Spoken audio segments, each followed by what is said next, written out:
Hello, CHS, family, friends, interested community members. Welcome back. This is no small time fireside chat today. This is the mother lode. We're talking about graduation today. We have made a decision, and that decision is to move graduation to July the 30th. There are details that are going to be on our social media sites, but I'm going to try to briefly explain here.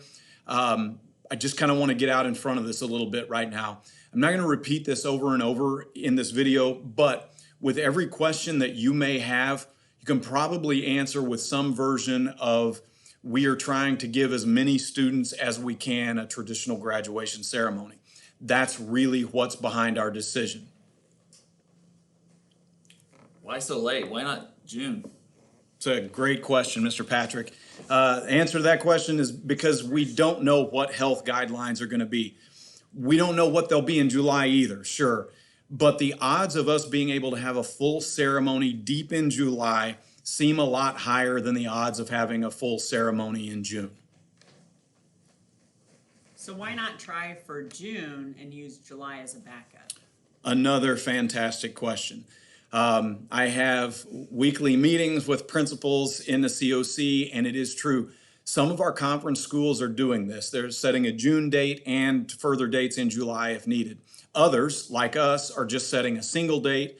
We chose the single date option so that fewer summer plans would be hijacked by what really just amount to potential graduation dates. Any other? Oh, apparently. Okay. Why Thursday?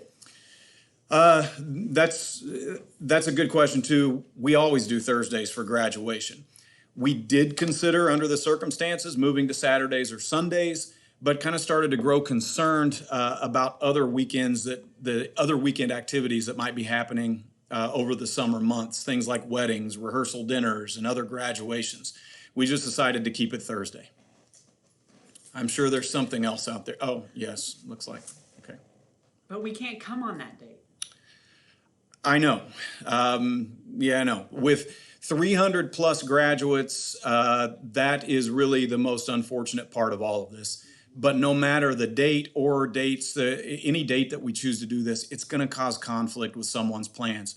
What we're hoping is that setting this date far enough in July gives you the time that you need to shift plans and alter things around so that the most students can attend our graduation ceremonies as possible.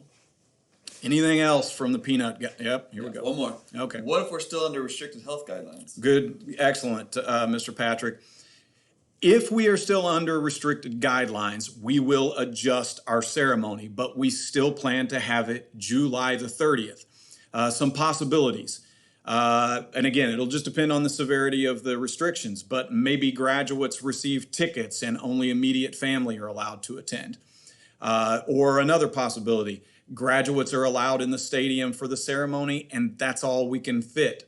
Another possibility is that we can only have a few graduates in the stadium at a time, and maybe only their families and immediate family get to come for pictures and things like that. It's just going to depend on what the guidelines are at the end of July. We are hoping for a full-blown graduation ceremony, though. Whatever we do, we're going to stream to YouTube like we always do so that as many people can watch as want to. Kind of in closing here, on spring break, when all this started and we started predicting the future a little bit, we, at the high school, after like a long several hours of arguing and debate one night, we made an agreement and we came to an understanding with one another. And this was the agreement that we came to. No matter what we do, it's probably right on some level. By the same token, whatever we decide to do is probably wrong and we'll probably have some problems along the way. We're going to do something though. And that's what we're doing here, something. Setting graduation on July the 30th is probably the right thing to do. And it's probably a little bit wrong too, but it's something. Closing with the class of 2020, I'm talking to you seniors specifically now. Even though we aren't going to be together in a big, beautiful sea of blue on May the 14th, after that evening, you will be a graduate of Carthage High School. And we're going to come together and we are going to celebrate that graduation with you. July 30th, 2020, 7:30 p.m., David Hafner Stadium, home of the Carthage Tigers. We'll see you all real soon.